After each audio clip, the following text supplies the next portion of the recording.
परमेश्वर के अनुग्रह से प्रभु ने यह अवसर हमको एक बार फिर से प्रदान कर दिया है कि हम बाइबल के कुछ ऐसे रहस्यों को समझने का प्रयास करने जा रहे हैं कि हम उनको पढ़ते तो बाइबल में ज़रूर से हैं, लेकिन हम उनको कभी समझ नहीं पाते। और आज हम ईविल आई जो होती है या कुदृष्टि, बुरी नज़र के ऊपर जो अध्ययन हमने कल प्रारंभ किया था, उसके ऊपर एक बार फिर से अपना ध्यान केंद्रित करेंगे। हम इस बात को समझने का प्रयास करेंगे कि ये कुदृष्टि जो है, जिसके बारे में खुद यीशु मसीह के द्वारा बताया गया था, मरकुस रचित सुसमाचार उसका 7 अध्याय उसके 22वें वचन में, जैसा कि हमने कल देखा, यीशु ने खुद इस बात को कहा था कि मनुष्य के मन में से बुरी बुरी बातें निकलती हैं। और बुरी बुरी बातों में यीशु ने एक बात जो थी वो बुरी नजर को भी बताया था। साथ ही साथ हमने कल नीति वचन उसका 23 अध्याय 6 से लेकर 8 पदों के अंदर इस बात को देखा था कि बुरी नज़र अगर हमारे खाने के ऊपर किसी की पड़ जाती है तो उसके बाद किस प्रकार से हमको हमारा डाइजेशन खराब हो जाता है, कैसे उल्टियाँ करके वो सारा खाना बाहर आता है, इस बात को भी हमने कल समझने का प्रयास किया था। साथ ही साथ मत्ती रचित सुसमाचार उसका 6 अध्याय 22 और 23 वचन में खुद यीशु मसीह ने इस बात को कहा था कि यदि तेरी आंख अच्छी है तो तेरा सारे शरीर के ऊपर उसका प्रभाव पड़ेगा, लेकिन यदि तेरी पास बुरी आंख है, ईविल आई है, यदि तेरी बुरी नजर है तो उसका सारा प्रभाव तेरे शरीर पर पड़ेगा। तो दूसरे के ऊपर बुरी नजर तो लगा रहा है, लेकिन उसका इफेक्ट जो है वो तेरे खुद के शरीर पर भी हो रहा है और तेरा सारा शरीर जो है वो अंधकार में हो जाएगा। यीशु मसीह ने इस बात को कहा था। और हमने गलातियों की पत्री उसका 3 अध्याय उसके पहले वचन से भी इसी बात को समझने का प्रयास किया था कि पौलुस ने गलातियों के जो विश्वासी थे उनको कहा था कि तुम पर किसने बुरी नजर लगा दी है और तुम उसी वजह से कहीं यीशु मसीह से फिर तो नहीं रहे हो।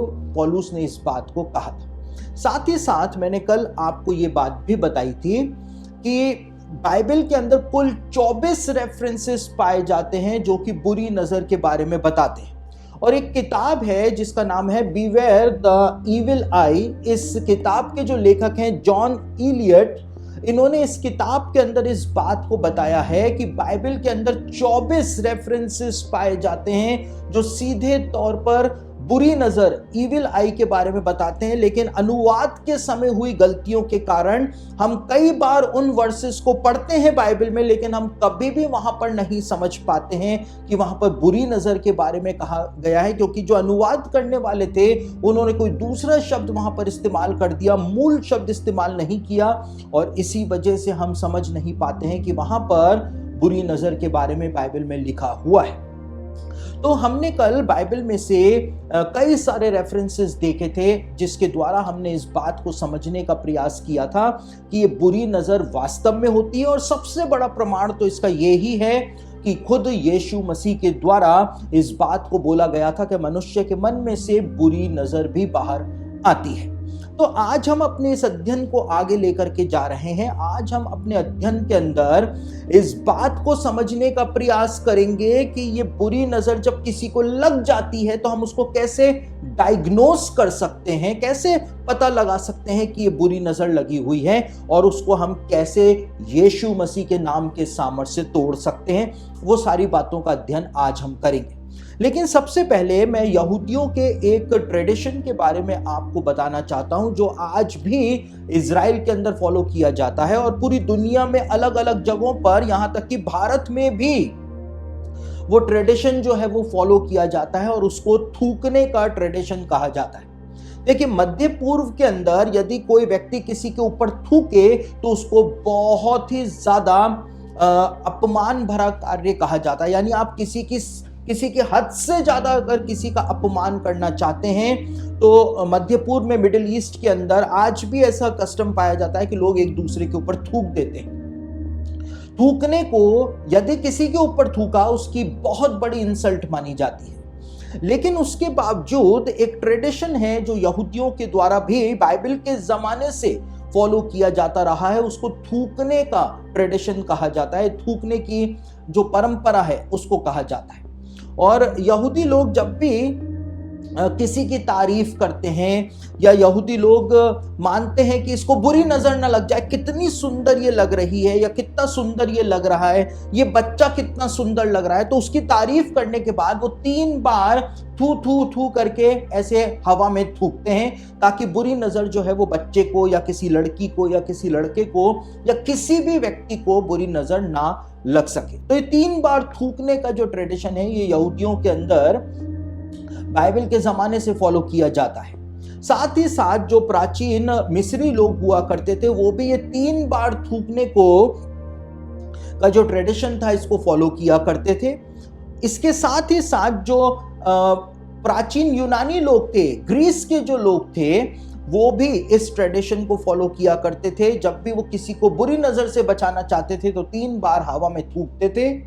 और जो रोमन्स लोग थे, वो भी इस ट्रेडिशन को फॉलो किया करते थे। और किसी के ऊपर बुरी नजर न लग जाए, यहूदी लोग क्यों 3 बार थूकने के ट्रेडिशन को फॉलो किया करते थे? क्योंकि यहूदियों का मानना था कि बुरी नजर के प्रभाव को यदि कम करना है, या उसको तोड़ना है, या उसको रोकना है, तो जो बुरी नजर है उसके ऊपर ही थूका जाए, ताकि किसी व्यक्ति को बुरी नजर ना लग सके। तो ये एक ट्रेडिशन था। इसको भारत में भी मैंने देखा है, कई जगहों के ऊपर लोग आज भी ऐसा करते हैं कि किसी को बुरी नज़र, या किसी बच्चे को बुरी नज़र से बचाने के लिए वो उसके ऊपर हवा में थू थू थू करके थूकते हैं। तो ये बाइबल के ज़माने का एक ट्रेडिशन हुआ करता था। लेकिन हमको बाइबल के अंदर भी ऐसा ही कुछ देखने को मिलता है, जहां पर श्राप जो था वो थूक करके तोड़ा गया था। अब यह हमारे लिए बहुत ही ज्यादा हैरानी की बात हो सकती है, क्योंकि बाइबल के जमाने के अंदर खुद यीशु मसीह के द्वारा ऐसा किया गया था कि थूक करके श्राप जो थे उनको तोड़ा गया था। कहां पर लिखा हुआ है बाइबल के अंदर? हम उन वचनों को एक बार पढ़ लेते हैं और उसके बाद हम अपने मुख्य विषय के अंदर आएंगे, जहां पर यीशु मसीह ने थूक करके लोगों को चंगाई दी थी। यीशु ने श्राप को थूक करके तोड़ा था। कहां पे लिखा है? मरकुस रचित सुसमाचार उसका 7 अध्याय 32 से लेकर 35 वचन मैं इस समय आपके सामने पढ़ने जा रहा हूं, जहां पर इस बात के बारे में बताया हुआ है। यहां पर लिखा है, तो लोगों ने एक बहरे को जो हकला भी था उसके पास लाकर उससे विनती की कि अपना हाथ उस पर रखे, और वे उसको भीड़ से अलग ले गया और अपनी उंगलियां उसके कान में डाली और थूक कर उसकी जीभ को छुआ। यहां पर यीशु ने एक दूसरे प्रकार का कार्य किया था। यीशु ने तुरंत उसको हाथ लगाकर चंगाई नहीं दी थी, लेकिन यहां पर थूकने का जो कंसेप्ट है वो काम में लाया गया था, और यीशु ने उस श्राप को उस व्यक्ति के ऊपर से तोड़ने के लिए उसके ऊपर थूका था, और थूक करके उसकी जीभ को यीशु ने छुआ था। और स्वर्ग की ओर देखकर आह भरी और उससे कहा, इफ्ते, अर्थात खुल जा। और उसके कान खुल गए और उसकी जीभ की गांठ भी खुल गई और वह साफ साफ बोलने लगा। तो यहां पर जो बात यहूदियों के अंदर चला करती थी बाइबल के जमाने में भी, कि यहूदी लोग जो हैं वो बुरी नजर को या श्राप को तोड़ने के लिए थूका करते थे 3 बार, वैसा ही कुछ हमको यहां पर देखने को मिल जाता है। और केवल एक रेफरेंस नहीं है, लेकिन एक और जगह यीशु ने ऐसा ही काम किया था। और मैंने अक्सर इस बात को आपको बोला है कि किसी भी बात को साबित कर देने के लिए बाइबल से आपके पास कम से कम 2 रेफरेंस जो हैं वो होने चाहिए, क्योंकि बाइबल में लिखा है कि 2 जनों की गवाही जो है वो पर्याप्त होती है। मरकुस रचित सुसमाचार उसका 8 अध्याय 22 से 25 वचन पढ़ें तो वहां पर भी ये थूकने का कंसेप्ट जो है हमको देखने को मिल जाता है। तो मरकुस रचित सुसमाचार 8 अध्याय 22 से 25 में क्या लिखा है, आपके सामने पढ़ रहा हूं। वे बैतसदा में आए और लोग एक अंधे को उसके पास ले आए और उससे विनती की कि उसको छुए। वह उस अंधे को हाथ पकड़कर उसे गांव के बाहर ले गया और उसकी आंखों में थूक कर उस पर हाथ रखे और उससे पूछा, क्या तू कुछ देखता है? उसने आंख उठाकर कहा, मैं मनुष्यों को देखता हूं जो मुझे चलते हुए पेड़ों जैसे दिखाई देते हैं। तब उसने दोबारा उसकी आंखों पर हाथ रखे और अंधे ने ध्यान से देखा, वह चंगा हो गया और सब कुछ साफ साफ देखने लगा। तो यहां पर इस बात को बताया हुआ है कि यीशु ने उसकी आंखों के ऊपर थूका, जबकि मैंने आपको यह बात बताई कि मध्य पूर्व के अंदर बाइबल के जमाने से किसी के ऊपर थूकना उसका बहुत बड़ा अपमान माना जाता था और आज भी माना जाता है। लेकिन जब भी यहूदी लोगों को किसी के ऊपर से बुरी नजर को तोड़ना होता था या इसको बुरी नजर ना लग जाए बचाना होता था, तो वो 3 बार थूका करते थे उस व्यक्ति के ऊपर, थू थू थू करके, और इस प्रकार से बुरी नजर से बचाया करते थे। और वैसा ही कुछ, मैं ये नहीं कह रहा हूं कि यीशु ने यहां पर बुरी नजर को ही तोड़ा था। यीशु ने क्या किया था ये तो यीशु मसीह ही हमको बता सकता है, लेकिन थूकने का कंसेप्ट जो है ये बाइबल के अंदर चंगाई देने में इस्तेमाल किया गया था। मैं इस बात को आपके सामने लाने का प्रयास कर रहा हूं। तो यहूदियों के अंदर ये ट्रेडिशन जो चला करता था उसकी एक हल्की सी झलक यीशु के द्वारा जो 2 चंगाइयां दी गई थी उसके अंदर भी हमको देखने को मिल जाता है। अब यहूदियों के अंदर परमेश्वर ने जब मूसा को व्यवस्था प्रदान करी थी, तो परमेश्वर ने मूसा को कहा था कि इजरायली लोग जो हैं अपने घर की चौखट के ऊपर मेरी आज्ञाओं को लिखें, और घर से बाहर जाते समय, घर में अंदर आते समय वो आज्ञाएं जो है जब उनको दिखाई देंगी तो वो मेरी आज्ञाओं को निरंतर याद रख सकेंगे। और यहूदी लोग अपने घर की चौखट पर इसीलिए 3500 सालों से और आज की तारीख में भी एक चीज को लगाते हुए आए हैं जिसको मेजूजा कहा जाता है। मेजूजा का मतलब होता है डोर पोस्ट। और मेजूजा जो है, यहूदी लोग जब घर से बाहर निकलते हैं तो उसके ऊपर हाथ रख के उसको चूम करके जाते हैं कि परमेश्वर की सारी आज्ञाएं मुझको याद हैं, क्योंकि लिखा हुआ है धन्य हो तू बाहर जाते समय, धन्य हो तू घर में वापस अंदर आते समय।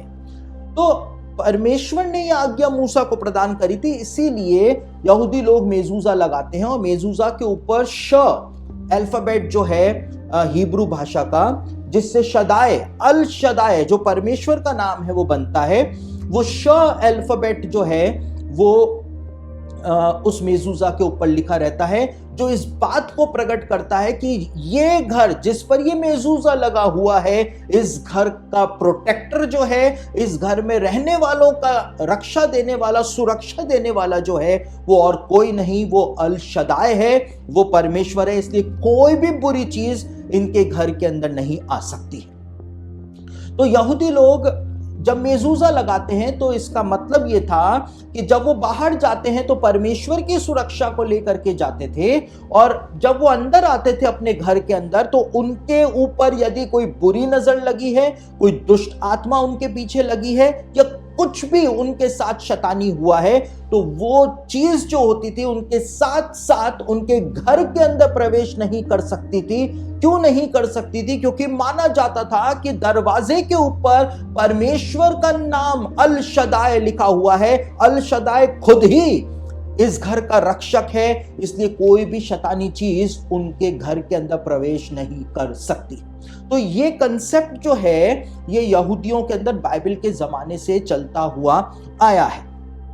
तो यहूदियों के घर का रक्षक कौन होता है? यहूदियों के घर का रक्षक खुद अल शदाय यानी कि परमेश्वर को माना जाता है। और आज भी आप इजराइल जाएं या कहीं पर भी जहां पर भी यहूदी लोग रहते हैं वहां पर जाएं तो आपको मेजूजा जो है वो दरवाजे की चौखट के ऊपर लगे हुए दिखाई दे जाएंगे। अब मकपेला वाली गुफा में जाएंगे तो मकपेला वाली गुफा जिस जगह के ऊपर है हेब्रोन में, वहां पर जो मुस्लिम्स और यहूदियों के बीच में वहां पर सांप्रदायिक दंगे होते रहते हैं, और मुस्लिम हमेशा जो मेजूजा द्वार के ऊपर लगा रहता है लकड़ी का मेजूजा, उसको हमेशा तोड़ दिया करते थे। इसलिए यहूदियों ने दरवाजे के ऊपर पत्थर का मेजूजा लगाया हुआ है जिसको तोड़ा नहीं जा सकता है इतनी आसानी से, ताकि इस बात को बताया जा सके कि परमेश्वर खुद इस जगह का रक्षक है। यहूदी लोग इस बात को मानते हैं। तो हम इस बात को समझते हैं कि ये इविल आई का कंसेप्ट जो है वो यहूदियों में बाइबल के जमाने से ही पाया जाता था। और जब परमेश्वर ने खुद मूसा को मेजूजा लगाने की आज्ञा दी थी, तो उसके पीछे बहुत सारी बातें इन्वॉल्व थी, इंक्लूड थी, जिनको हम बाइबल पढ़ते हुए कभी भी नहीं समझ पाते। अब हम उस मेन मुद्दे के ऊपर आते हैं कि अगर किसी को बुरी नजर लगी है तो उस बुरी नजर को कैसे पहचाना जाए कि इस व्यक्ति के ऊपर बुरी नजर लगी हुई है, या हमारे घर के किसी सदस्य के ऊपर बुरी नजर लगी हुई है, या खुद मेरे ऊपर बुरी नजर लगी हुई है। और देखिए, ऐसा हो सकता है।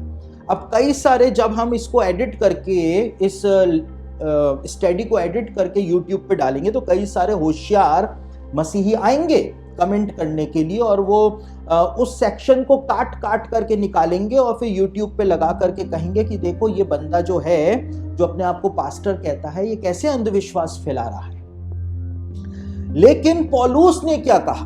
पौलुस ने गलातियों के जो विश्वासी थे उनको टॉन्टिंग करी, और टॉन्टिंग करके क्या कहा?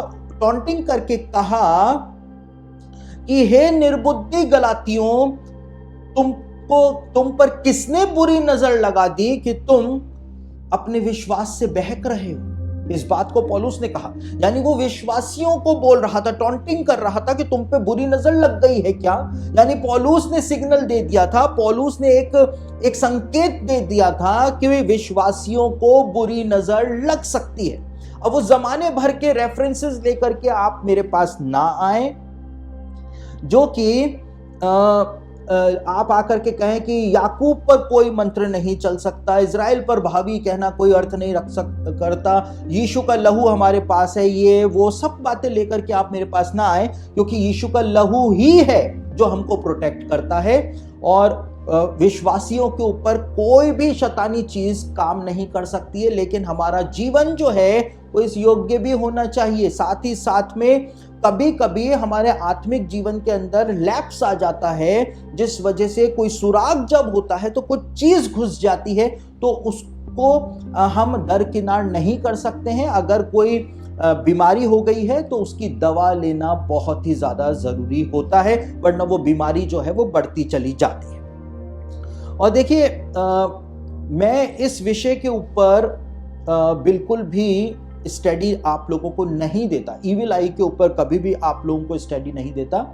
मैं और मेरी पत्नी जब बात कर रहे थे तो हम दोनों के बीच में यही बात हुई थी कि मैं ये स्टडी तो आप लोगों को दे दूंगा, लेकिन उसके बाद मुझको जमाने भर के जो मसीही हैं और 2 दिन के मसीही लोग जो हैं, 2 दिन के ईसाई जो हैं, जो अभी अभी विश्वास के अंदर आए हैं, उनको आता जाता कुछ भी नहीं है, अभी बपतिस्मा लिया है और वो अभी ही अपने आप को स्कॉलर समझने लग गए हैं, तो वो 2 दिन के ईसाई हैं। और ये 2 दिन के ईसाइयों की शिक्षाओं से आप बहुत सावधान रहना, क्योंकि ये 2 दिन के ईसाई जो हैं, ये क्रिसमस का विरोध करते हैं, ये गुड फ्राइडे का विरोध करते हैं, ये ईस्टर का विरोध करते हैं, और हर जमाने भर की हर चीज का विरोध करते हैं जो 2000 सालों से मसीहत के जो ट्रेडिशंस रहे हैं, ये 2 दिन के ईसाई जो हैं उसका विरोध करते हैं। यहां तक कि ये 2 दिन के ईसाई जो अभी अभी बपतिस्मा लेकर के कलीसियाओं के अंदर आए हैं, ये कहते हैं कि ईश्वर का कभी जन्म ही नहीं हो सकता, यानी यीशु मसीह के कुंवारी से जन्म को भी ये डिनाई करने में लगे रहते हैं, जबकि बाइबल के अंदर लिखा हुआ है जो कोई मसीह की शिक्षा को नहीं मानता है वो एंटी क्राइस्ट है। और मसीह की शिक्षा क्या है? डॉक्ट्रिन ऑफ क्राइस्ट क्या है? डॉक्ट्रिन ऑफ क्राइस्ट यह है कि यीशु मसीह का जन्म एक कुंवारी स्त्री से हुआ था। लेकिन ये 2 दिन के ईसाई जो अभी अभी आए हैं, जिन्होंने बाइबल पढ़ी तक नहीं है और ये पता नहीं किसको फॉलो कर रहे हैं, और उनकी शिक्षाओं को लेकर के ये दूसरों को गालियां बकते हैं, क्योंकि अगर इनने वास्तव में यीशु मसीह को ग्रहण किया होता तो ये कभी भी दूसरे पास्टरों को गालियां नहीं बकते। अगर इन्होंने वास्तव में यीशु मसीह को ग्रहण किया होता, पवित्र आत्मा पाया होता, तो ये वचन का अध्ययन करते। वो वचन पढ़ते नहीं है और वचन नहीं पढ़ते हैं और वचन को ही वो गलत ठहराने का प्रयास करते हैं। तो 2 दिन के जो ईसाई हैं, इनकी शिक्षाओं से आप बहुत सावधान रहें, क्योंकि इनको कुछ नहीं पता है, वो सीखना भी नहीं चाहते हैं, क्योंकि वो सोचते हैं उनको सब कुछ आता है। तो जब हम दोनों, मैं और मेरी पत्नी बात कर रहे थे कि ईविल आई के ऊपर क्या मैं लोगों को बताऊं, तो यही बात हम दोनों के सामने आई कि ये 2 दिन के ईसाई जो हैं वो बहुत बदनाम करेंगे। ये कहेंगे कि ये अंधविश्वास फैला रहा है, ये ऐसा कर रहा है, वैसा कर रहा है, क्योंकि इनको कुछ भी नहीं पता कि बाइबल में क्या लिखा हुआ है। लेकिन उसके बावजूद मैंने इस बात को कहा कि लोग बहुत ही ज्यादा परेशान हैं, चाहे कोई मुझको कितना भी ज्यादा बदनाम करे फेसबुक के ऊपर, यूट्यूब के ऊपर, लेकिन उसके बावजूद मैं ये स्टडी दूंगा ताकि जो लोग, जिनका विवेक जागा हुआ है, जो बाइबल पढ़ते हैं, बाइबल समझते हैं और इस बात को भी समझते हैं कि बाइबल में से कौन सी शिक्षा सही है, कौन सी गलत है, वो जब मेरी बात सुनेंगे तो उनको वास्तव में समझ में आएगा कि ये बुरी नजर का कंसेप्ट जो खुद यीशु मसीह के द्वारा बोला गया था कि ऐसा होता है, मनुष्य के मन में से ये बुरी नजर निकलती है, वो इस बात को समझेंगे और इसको हल्के में नहीं लेंगे। तो आप लोग इस बात को गंभीरता से समझें, इस बात को गंभीरता से जानें, ताकि आप समझ सकें। जैसा पौलुस गलातियों की पत्री में कहता है विश्वासियों को कि किसने तुम पर बुरी नजर लगा दी, तो जब गलातियों के विश्वासियों के लिए पौलुस इस बात को कह सकता है, तो हम किस खेत की मूली हैं? क्या हम पे बुरी नजर नहीं लग सकती है? हो सकता है लग जाए, इसलिए उसको डायग्नोस कैसे करें, अब मैं वो आपको बताने जा रहा हूं कि कुछ सिम्टम्स जो हैं वो प्रकट होते हैं, जिससे पता चलता है कि इस व्यक्ति के ऊपर बुरी नजर जो है वो लगी हुई है। तो सबसे पहली चीज जो होता है, जैसा कि मैंने कल भी आपको बताया और आज टेलीग्राम के ऊपर मैंने वो फोटो भी आपके साथ शेयर करी थी। सबसे पहली चीज, अगर किसी को बुरी नजर लगी है तो उसकी थाई पर, उसके आर्म पर या उसकी पीठ में या कहीं पर भी अचानक से ही जब वो देखेगा या देखेगी तो वहां पे आप नील जमी हुई दिखाई देगी। और नील जो जम जाती है वो या तो गोल होती है या फिर बिल्कुल आंख के आकार की वो नील जो है वो जम जाती है। और किसी किसी केसेस के अंदर वो नील जो है उसके अंदर इस प्रकार से भी हो जाती है कि ऊपर सींग निकल जाए, ऐसा लगे जैसे सींग बने हुए हैं, क्योंकि वो दुष्ट आत्माओं का प्रतीक होता है। जो सींग वहां पे बने हुए आ जाते हैं, वहां वो दुष्टता का प्रतीक है। किसी की बुरी नजर आपको लगी है, आप कहेंगे मुझको तो दर्द भी नहीं हो रहा है, मैं इसको दबा दबा करके देख रही हूं, दर्द नहीं है, लेकिन ये नील कहां से जम गई? मैं तो कहीं भिड़ा भी नहीं, कहीं से मेरे लगी भी नहीं, फिर ये नील कहां से जम गई? वो निशान होता है, वो साइन होता है कि आपके ऊपर किसी ने बुरी नजर को लगाया है। अगर ऐसा होता है तो आपको क्या करना है? आपको तेल लेकर के, चाहे वो कोई सा भी तेल हो, और उसको लेकर के आप वहां पर तेल को लगा करके हाथ रख के यीशु मसीह के नाम से उस बुरी नजर को तोड़ दीजिए। और आप जब सुबह सो करके उठेंगे तो आप इस बात को पाएंगे कि वो नील जो आपके जमी हुई थी जिस भी जगह पर शरीर के, वो नील जो है वो वहां से गायब हो चुकी है, वहां से खत्म हो चुकी है, उसका प्रभाव खत्म हो जाएगा। दूसरी बात, बताया जाता है कि जिनको बुरी नजर लग जाती है उनके रातों रात आंखों के नीचे डार्क सर्कल्स आ जाते हैं। आज आप भले चंगे थे, कल सुबह उठ करके जब अपने शक्ल आईने में देखेंगे या देखेंगी तो आप कहेंगी कि मेरे आंखों के नीचे इतने डार्क सर्कल्स कैसे आ गए? कल तक तो सब सही था, क्या हो गया? ऐसे विटामिन की कमी हो रही है, या इस क्रीम की कमी हो रही है, उस लोशन की कमी हो रही है, हो क्या रहा है? डॉक्टर के पास जाना पड़ेगा, डर्मेटोलॉजिस्ट के पास जाकर के क्रीम लेकर के आने पड़ेगी। लेकिन ये निशान होता है, ये साइन होता है कि बुरी नजर जो है अपना इफेक्ट आपके ऊपर दिखा रही है। और सबसे ज्यादा जो सुंदर लड़कियां होती हैं उनके साथ ऐसा होता है, क्योंकि हर कोई जो उनको देखता है वो उनकी लालसा करता है। कई सारे लोग जो हैं वो उनसे जलते हैं, कुछ लड़कियां जो होती हैं वो लड़कियों से जलती हैं। तो वो बुरी नजर जब लग जाती है तो आंखों के नीचे डार्क सर्कल्स जो हैं वो दिखाई देने शुरू हो जाते हैं। आप कितने ही प्रयास कर लें, आप आलू चिपका लें, आप खीरा चिपका लें, आप मास्क लगा लें, आप कुछ भी लगा लें, लेकिन वो डार्क सर्कल्स नहीं जाते हैं जब तक कि उस बुरी नजर के प्रभाव को तोड़ा ना जाए। उसके बाद एक चीज जिसको भारत के अंदर अंधविश्वास से भी कई सारे लोग जोड़ते हैं, वो चीज ये है कि आंखों की ये पलकें जो होती हैं वो 1 या 2 मिनट तक लगातार फड़फड़ाती रहती हैं और फिर रुक जाती है। फिर अचानक से दिन में कभी भी वापस से ये फड़फड़ाने लगती हैं और फिर रुक जाती हैं। तो ये एक साइन होता है कि अभी अभी आपके ऊपर किसी ने बुरी नजर को लगाया है। और जॉन एलियट ने इस बात को अपनी किताब में बताया है, और दूसरे और जितने भी लेखक हैं जिनकी बुक्स को मैंने पढ़ा है, उन्होंने इसको एक बहुत बड़ा चिन्ह बताया है कि आंख जब इस प्रकार से फड़फड़ाए, यानी कि 1-2 मिनट तक फड़फड़ाए, पूरे दिन फड़फड़ाती रहेगी तो डॉक्टर के पास आपको जाना पड़ेगा।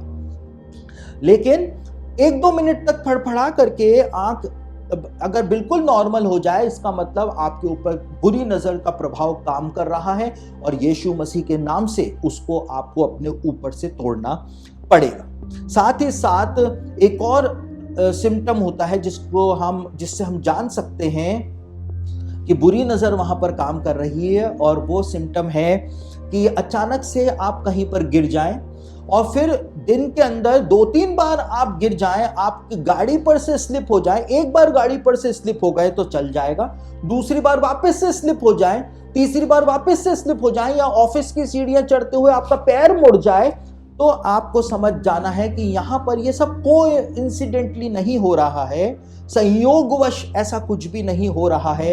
इविल आई काम कर रही है, जिसका दुष्प्रभाव बहुत ही ज्यादा भयानक होता है, क्योंकि जैसा मैंने कल आपको बताया, तालमुद जो कि यहूदियों का ग्रंथ है, वो इस बात को बताती है, उसमें लिखा हुआ है कि 100 में से 99% लोग जिनकी मृत्यु हुई है, जो कब्रों के अंदर हैं, उनकी मृत्यु बुरी नजर की वजह से ही हुई है। तो बुरी नजर को इतना हल्के में लेने का प्रयास हम ना करें, क्योंकि इसके पीछे दुष्ट आत्माओं का भयानक काम जो है वो होता रहता है। क्योंकि अगर कोई किसी व्यक्ति के ऊपर ईर्ष्या के कारण बुरी नजर लगा देता है, तो वो दुष्ट आत्माओं के लिए एक पोर्टल खोल देता है, और दुष्ट आत्माएं उस पोर्टल के द्वारा सामने वाले व्यक्ति का नुकसान करने में लग जाती हैं। जिस प्रकार से यदि किसी के ऊपर जादू टोना कर दिया जाए, विचक्राफ्ट कर दिया जाए, और दुष्ट आत्माएं जैसे उसको नुकसान पहुंचाती हैं सामने वाले को, वही प्रभाव जो है वो बुरी नजर का होता है। और जब मैंने आपको बताया यहूदी लोग 3 बार जो थूकते थे, उनका मानना था कि बुरी नजर का जो डीमन होता है वो उसके ऊपर थूकते थे ताकि उसकी बेइज्जती हो और वो वहां से भाग सके। यानी हम डरते नहीं हैं तेरे से, वो डीमन के ऊपर थूक करके वहां से उसको भगाते थे, ऐसा उनके अंदर माना जाता था।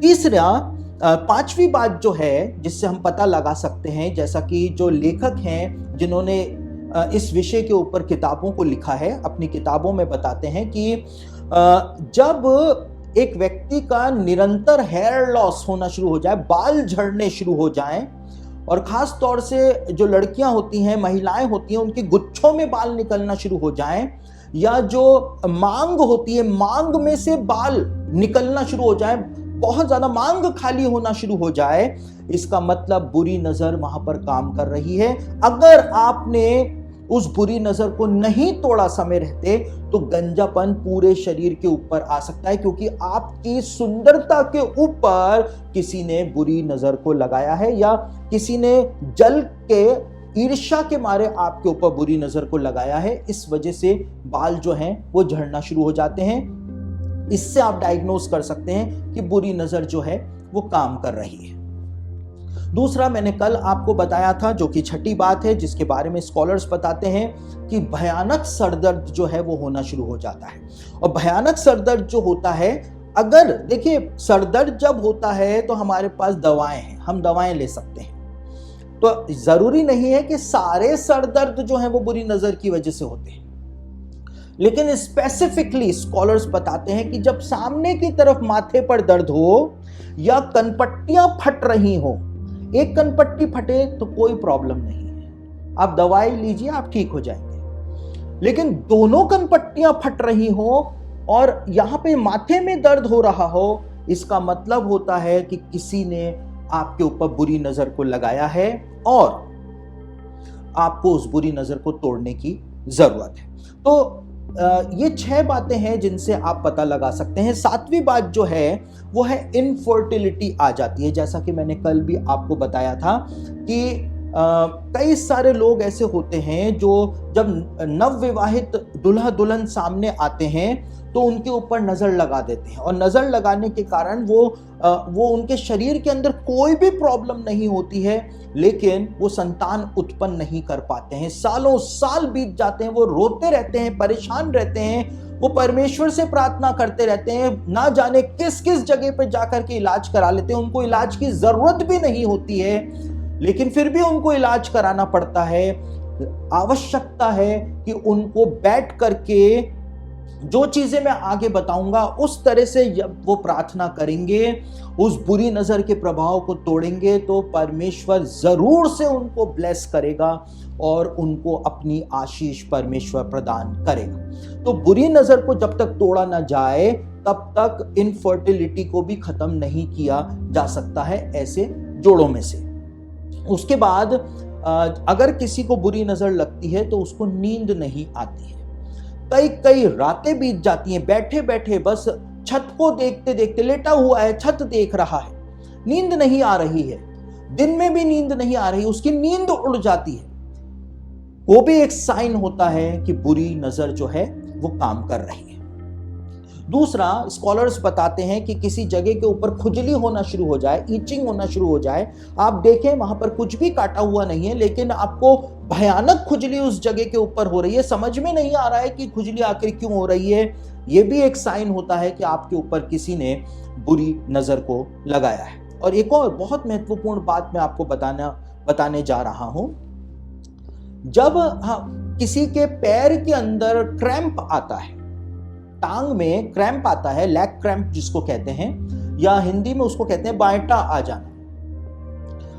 यदि किसी के टांग के अंदर, पैर के अंदर बायटा आ गया तो यह माना जाता है कि कमजोरी की वजह से ऐसा हो रहा है, या मैग्नीशियम की कमी से ऐसा हो रहा है, कुछ मिनरल्स बॉडी के अंदर हैं, इम्बैलेंस हो रहे हैं, इसलिए ऐसा हो रहा है। लेकिन आप हेल्दी हैं, आपको कोई कमजोरी नहीं, आप कमजोर नहीं है शारीरिक तौर पर, लेकिन उसके बावजूद यदि बार बार क्रैम्प्स आ रहे हैं, बाइटें आ रहे हैं, तो इसका मतलब स्कॉलर्स इस बात को बताते हैं, जॉन इलियट ने भी इस बात को बताया है, दूसरे और जो स्कॉलर्स हैं उन्होंने भी इस बात को बताया है कि कोई हद से ज्यादा आपके ऊपर क्रोधित है और हद से ज्यादा आपके ऊपर जल रहा है कि आप अपने जीवन के अंदर जिस तरह से आगे बढ़ रहे हैं सक्सेसफुली, या आप जो अचीवमेंट को हासिल करने जा रहे हैं उसको देख करके कोई व्यक्ति हद से ज्यादा आपसे नाराज है और उसको जलन हो रही है, ईर्ष्या हो रही है आपसे, और इसी वजह से आपके पैरों के अंदर, टांगों के अंदर क्रैम्प्स जो हैं, बाइटें जो हैं वो आने शुरू हो गए। उसने नजर लगाई है और उस नजर का प्रभाव जो है क्रैम्प्स के रूप में, बाइटों के रूप में सामने आ रहा है। इस परिस्थिति में भी आपको तेल मलकर, जहां पर क्रैम्प आए वहीं पर ही तेल मल करके यीशु के नाम से प्रार्थना करनी है। वो क्रैम्प जो हैं उसी समय आने बंद हो जाएंगे और उसके बाद वो क्रैम्प्स आएंगे भी नहीं, क्योंकि बुरी नजर के प्रभाव को खत्म कर दिया जाएगा। उसके बाद एक और चीज जो स्कॉलर्स बताते हैं वो होता है आलस। अगर किसी ने, आप बहुत अच्छा काम करते हैं, आपके काम से सब खुश हैं, आप बहुत ही ज्यादा एक्टिव हैं हर काम को करने में, लेकिन अचानक से ही आप आलसी हो जाएंगे। ऐसा आलसी नहीं कि आप थके हुए हैं, वो एक अलग बात है, लेकिन आप फ्रेश हैं, आप किसी काम को करना भी चाहते हैं, लेकिन उस काम को करने से पहले आपको इतना आलस आ जाता है कि आप उस काम को करते ही नहीं। क्यों नहीं करते? क्योंकि आप तो उस काम को करने में माहिर थे, आपकी तारीफ ही उस काम को करने के लिए होती थी कि कितना एक्टिवली आप उस काम को करते थे, लेकिन वही काम आपसे नहीं होगा। क्यों? क्योंकि किसी ने बुरी नजर लगा दी और इसीलिए वो आलस आपके ऊपर आ रहा है। और जब आप उस आलस को दूर करने के लिए प्रार्थना करेंगे, उस बुरी नजर को खुद के ऊपर से तोड़ेंगे, अब वापस से पहले जैसे हो जाएंगे, अब वापस से एक्टिवली उस काम को कर पाएंगे। फिर लॉस ऑफ एपेटाइट हो जाता है, यानी कि आपको भूख तो भयानक लगती है, जिस बात को हमने, जिसकी झलक हमने नीति वचन में भी कल देखी थी कि कोई खाने के ऊपर नजर लगा सकता है, तो उल्टियां ही उल्टियां होती हैं। लेकिन यहां पर स्कॉलर्स कहते हैं लॉस ऑफ एपेटाइट क्या होता है कि आपको सुबह उठे भयानक भूख लग रही है, आप ब्रेकफास्ट ढूंढते हैं कि मैं खाऊं, लेकिन जब खाने बैठते हैं तो आपसे खाया नहीं जाता है, आप खा ही नहीं पाते हैं। उसके बाद दिन के समय भी आपको भूख लग रही है लंच लेने के लिए, आप बैठे खाने के लिए, आपने थोड़ा खाया लेकिन उसके बाद आपसे खाया ही नहीं जा रहा है। आप सोचते हैं पता नहीं क्या हो गया, भूख तो बहुत लग रही है लेकिन मैं खा क्यों नहीं पा रहा। इसका मतलब यह है कि किसी ने आपके ऊपर बुरी नजर को लगाया है। आपको उस बुरी नजर को तोड़ने की आवश्यकता है ताकि वो लॉस ऑफ एपेटाइट जो हो रहा है उसको खत्म किया जा सके। साथ ही साथ जब बुरी नजर की कोई किसी के ऊपर लगाता है तो सैडनेस आ जाती है, आप उदास रहना शुरू हो जाते हैं। कोई कारण नहीं है उदास रहने का, सब कुछ तो अच्छा है लेकिन उदासी आ जाती है, सैडनेस है सैडनेस। आप सोचेंगे मैं क्यों परेशान हूं, कोई कारण ही नहीं है, अच्छा कमाता हूं, अच्छा खाता हूं, मेरे घर में सब कुछ है, मौज मस्ती कर रहा हूं, मौज मस्ती करने के बाद भी मैं उदास हूं, तो क्यों उदास हूं। किसी ने बुरी नजर को आपकी खुशी के ऊपर लगाया है, आपको उस बुरी नजर को तोड़ने की जरूरत है। उसके बाद साइलेंस जो होता है वो जीवन के अंदर आ जाता है, यानी कि किसी से बात करने का मन नहीं होता है। आप तो सबसे अच्छी तरह से बात करते हैं, आपके बहुत सारे दोस्त हैं, लेकिन अकेलापन आ जाता है कि किसी से बात नहीं करनी, बस मैं अकेला बैठा रहूं, अकेली बैठी रहूं। यानी किसी ने आपका जो नेचर है उसको देख करके उसके ऊपर ईर्ष्या के कारण बुरी नजर को लगा दिया है। इसकी वजह से आपको किसी से भी बात करने का मन नहीं हो रहा है। साथ ही साथ स्कॉलर्स इस बात को कहते हैं कि अगर पति पत्नी एक ही बेड के ऊपर सोते हैं और उस बेड की बेडशीट अगर फट जाए, आप सुबह सो करके उठे, बेड बना रहे हैं, बेडशीट को झाड़ रहे हैं, आपको पता चले कि बेडशीट जो है कटी हुई है, आपको उसी समय सावधान हो जाना है।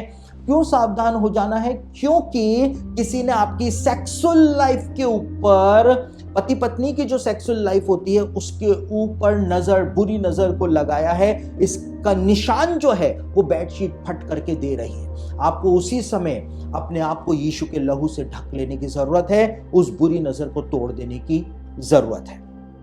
पति पत्नी के बीच में बिना बात के लिए लड़ाई झगड़े होना शुरू हो जाएं, पति पत्नी तो बहुत प्यार से रहते हैं, उनके प्यार की तो मिसाल दी जाती है दुनिया के अंदर, लेकिन ये ही पति पत्नी घर में कंटिन्यूसली जब लड़ना शुरू हो जाएं तो ये इस बात का चिन्ह होता है कि किसी ने उनके प्यार के ऊपर, उनके रिश्ते के ऊपर बुरी नजर को लगाया है। साथ ही साथ पैसों का नुकसान होना शुरू हो जाता है। और उससे भी ज्यादा बड़ी बात जो स्कॉलर्स बताते हैं, स्कॉलर्स इस बात को कहते हैं कि घर की जो खिड़कियां होती हैं वहां से भी बुरी नजर का प्रभाव आपको देखने को मिल जाएगा। और स्कॉलर्स कहते हैं घर की खिड़कियां जो होती हैं वो घर की आंख होती है। कैसे होती हैं? क्योंकि हम अक्सर खिड़कियों में से बाहर झांक करके देखते हैं। तो घर की आंख क्या है? घर की आंख जो है वो खिड़कियां हैं।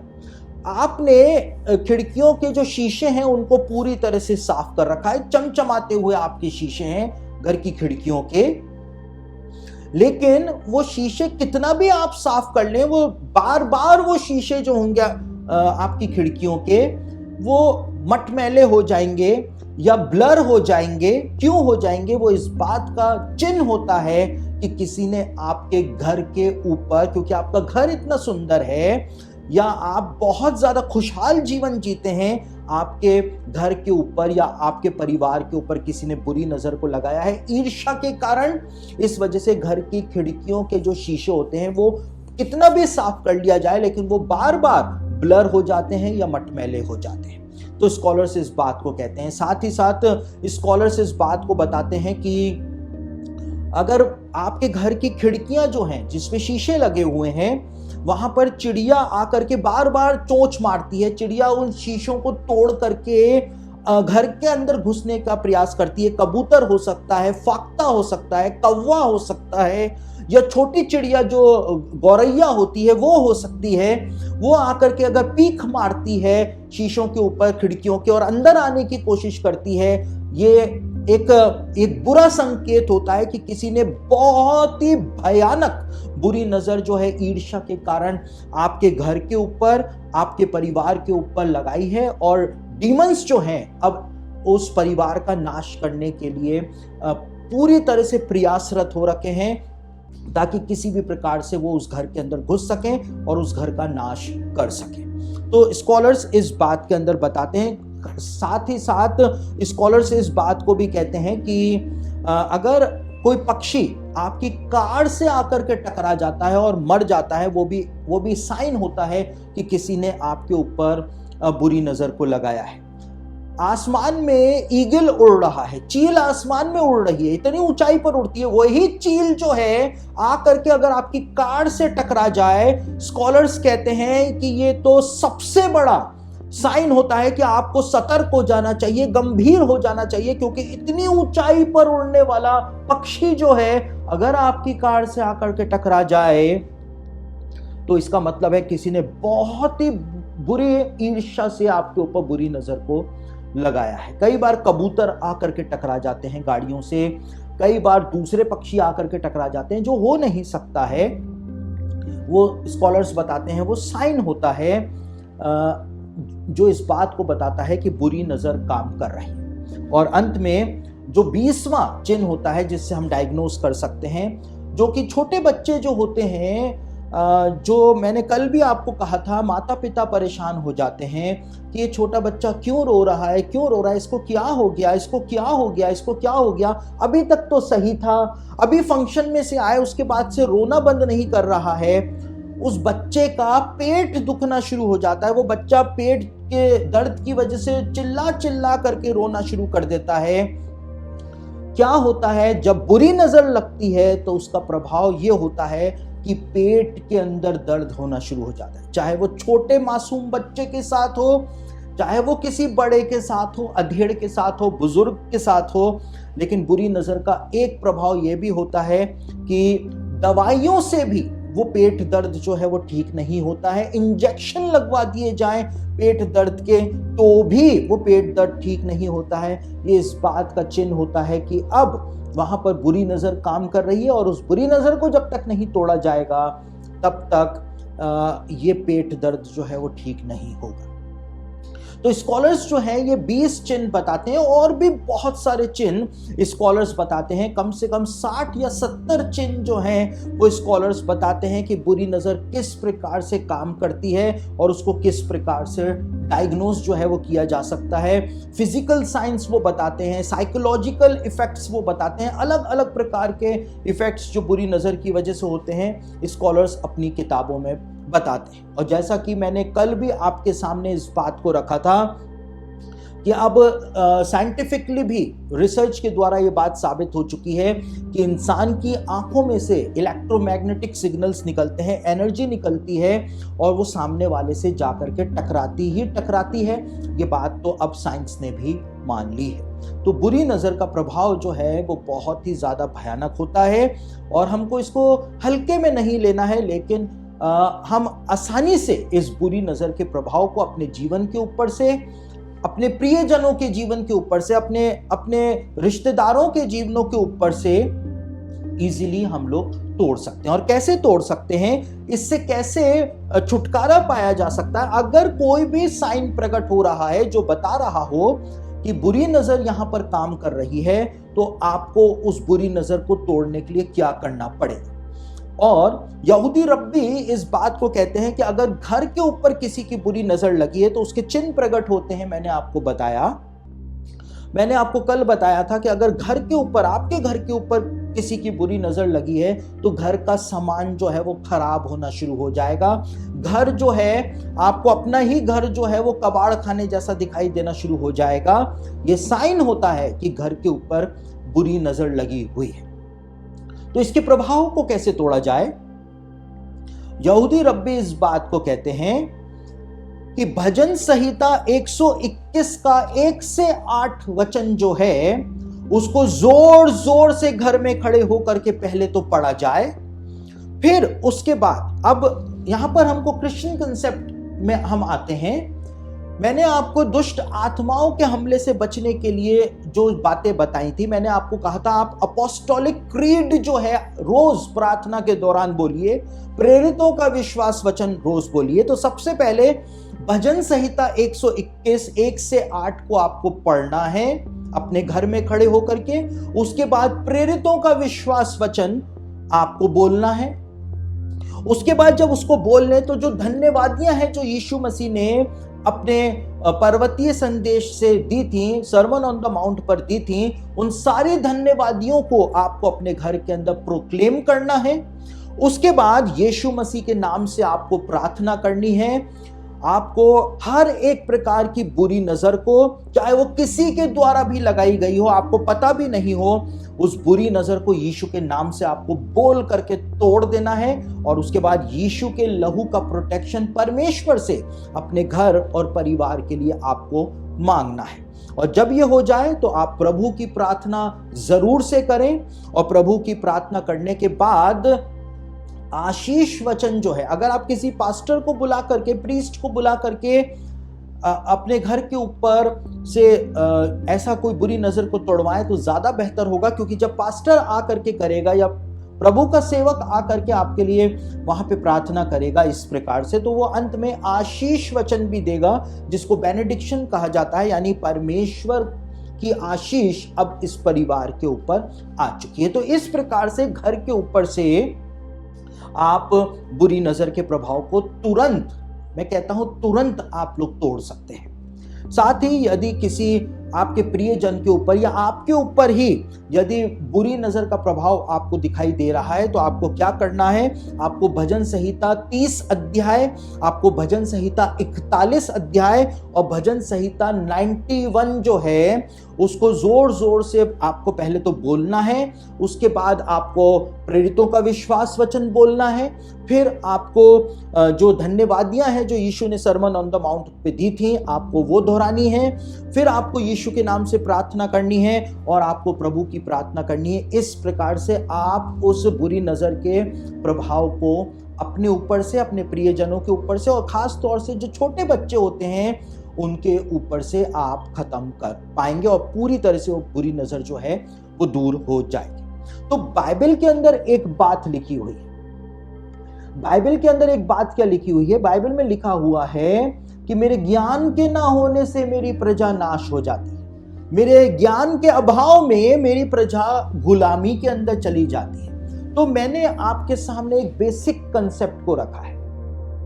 आप यदि इस कंसेप्ट को मानना चाहें तो अच्छी बात है, नहीं मानना चाहें तो वो आपके ऊपर निर्भर करता है, वो चुनाव।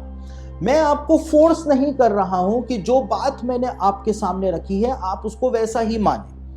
मेरे विचार और आपके विचार अलग अलग हो सकते हैं क्योंकि हमारी पर्सनैलिटी अलग अलग है, हम अलग अलग इंसान हैं। तो मैं आपको फोर्स नहीं कर रहा हूं। तो कृपया करके ये कहना कि मैं मनगढ़ंत बातें बोल रहा हूं या मैं अंधविश्वास फैला रहा हूं, ऐसा ना करें, क्योंकि परमेश्वर ऊपर बैठ करके झक नहीं मार रहा है। परमेश्वर हर एक चीज को देख रहा है और हर एक चीज का परमेश्वर लेखा भी लेने जा रहा है। वो दिन बहुत जल्दी निकट आ रहा है। तो मैं आशा करता हूं कि ये 2 पार्ट की जो बाइबल स्टडी मैंने आपको दी, इस बाइबल स्टडी के द्वारा वास्तव में आपके जीवन के अंदर काम होगा। आप बहुत सारी बातों को समझ पाएंगे, जान पाएंगे और उसके अनुसार अपने जीवन को चला पाएंगे। आपको अपनी परेशानियों का समाधान जो है वो दिखाई देना शुरू हो जाएगा। तो प्रभु करे कि आपके मन की आंखें खुलने पाए, आप सच्चाई को देखने पाए और उसके अनुसार व्यवहार करने पाए। तो चलिए अब हम प्रार्थना के अंदर जा रहे हैं। मैं आप सब लोगों के लिए प्रार्थना करने जा रहा हूं और प्रार्थना के दौरान यदि आपको कोई भी परेशानी है तो आप प्रभु के सामने उन सारी परेशानियों को रखें ताकि प्रभु आपको इसी समय घर बैठे चंगाई प्रदान कर दे। आइए हम प्रार्थना करें। सर्वशक्तिमान पिता परमेश्वर प्रभु, आपके प्रिय लोग जो सिर्फ आपके नाम के कहलाते हैं, इनके जीवनों के अंदर आपके वचन का बीज बो दिया गया है। प्रभु जी, इनको मैंने वो बातें बताई हैं जो शायद ये कभी भी नहीं जान पाते, लेकिन प्रभु आपका अनुग्रह ऐसा हुआ और आपकी योजना ऐसी बनी कि प्रभु आपने मुझको वो जरिया बनाया जिसके द्वारा मैं आपके इन प्रिय लोगों तक आपकी बात को पहुंचा सकूं ताकि ये सिद्धता की ओर आगे बढ़ने पाए और प्रभु जी जहां जहां पर भी ये ट्रैप है वहां से निकलने पाए। प्रभु आप इनके जीवनों के ऊपर अनुग्रह करें। मैं प्रार्थना करता हूं उस बहन के लिए जिसको आंखों से कम दिखाई देता है, वो इस समय मुझको सुन रही है। प्रभु आपसे प्रार्थना करता हूं उस बहन की आंखों के ऊपर आप अपने अनुग्रह को प्रकट करें। शैतान का वो प्रभाव जो उस बहन की आंखों के ऊपर आया है उसको मैं यीशु मसीह के सामर्थी नाम से तोड़ देता हूं। दुष्ट आत्मा के सारे बंधन जो उसकी आंखों के ऊपर हैं प्रभु, उसकी आई साइट जो खत्म होती चली जा रही है, वो इसी समय रेस्टोर हो जाने पाए यीशु मसीह के नाम से। प्रभु मैं यीशु मसीह के नाम से इस बहन को चंगाई दे रहा हूं। इसकी आंखें इसी समय पूरी तरह से रेस्टोर हो जाएं और प्रभु जी ये आपकी महिमा करने पाए। एक जीवित गवाही प्रभु हमारे सामने आने पाए। प्रभु आप अपनी दया इस बहन के आंखों के ऊपर प्रकट कर दें। प्रभु मैं आपसे प्रार्थना करता हूं उन सब लोगों के लिए जो कि प्रभु जी जिनको लकवा मारा हुआ है, वो अभी हमारे साथ प्रार्थना में जुड़े हुए हैं।